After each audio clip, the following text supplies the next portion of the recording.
ಮುಂದುವರಿತಾ ಮಿಥುನ ರಾಶಿ. ಭಾಳ ಬ್ಯುಸಿ ಇರ್ತೀರಿ, ನಾನಾ ವಿಷಯವಾಗಿ, ಕೌಟುಂಬಿಕವಾಗಿ, ಮುಖ್ಯ ವ್ಯಾವಹಾರಿಕವಾಗಿ, ಬ್ಯಾಂಕಿಂಗ್ ಕ್ಷೇತ್ರದಲ್ಲಿ, ಫಿನಾನ್ಸ್, ಬೋಧಕ ವೃತ್ತಿ, ಮಠ ಮಂದಿರದಲ್ಲಿ ಪ್ರವಚನ ಮಾಡ್ತಕ್ಕಂಥವರು, ಸಂಶೋಧನೆಯಲ್ಲಿ ಇರ್ತಕ್ಕಂಥವರು, ರಿಸರ್ಚ್ ಆ್ಯಂಡ್ ಡೆವಲಪ್ಮೆಂಟಲ್ಲಿ ಇರ್ತಕ್ಕಂಥವರು, ಸರ್ಕಾರಿ ನೌಕರಿಯಲ್ಲಿ ಟೆಕ್ನಿಕಲ್ ಡಿಪಾರ್ಟ್ಮೆಂಟ್ಗಳಲ್ಲಿ ಇರ್ತಕ್ಕಂಥವರು, ಇವರಿಗೆಲ್ಲ ಹೆಚ್ಚು ಅಪ್ಲೈ ಆಗ್ತದೆ. ವಿದ್ಯಾರ್ಥಿಗಳಿಗೂ ಸೇರಿ. ಬುಧನು ಸ್ವಕ್ಷೇತ್ರದಲ್ಲಿ, ರವಿ ಗುರು ದ್ವಿತೀಯದಲ್ಲಿ, ಕರ್ಮದಲ್ಲಿ ಶನಿ ಅವನು ವಕ್ರಿ, ಇದೆಲ್ಲ ಒಂದು ಸ್ಪೀಡಪ್ ಆಗ್ತಕ್ಕಂಥದ್ದು.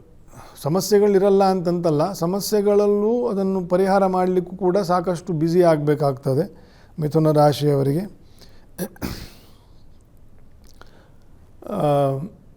ಶ್ರೀನಿವಾಸ ಕ್ಷೇತ್ರಗಳು, ವಿಷ್ಣುವಿನ ಕ್ಷೇತ್ರಗಳು ಮತ್ತು ಮನೆದೇವರ ಒಂದು ಅನುಗ್ರಹ ಅಥವಾ ದರ್ಶನ ಇದನ್ನೆಲ್ಲ ಮಾಡ್ಕೊಳ್ತಾ ಹೋಗಬೇಕು. ಶುಕ್ರನ ಅನುಕೂಲ ಇಲ್ಲ.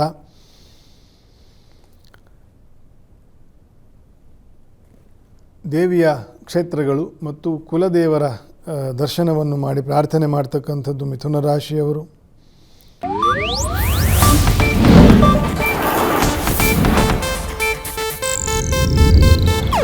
ಇದು ಏಷ್ಯಾನೆಟ್ ನ್ಯೂಸ್ ನೆಟ್ವರ್ಕ್ ಪ್ರಸ್ತುತಿ.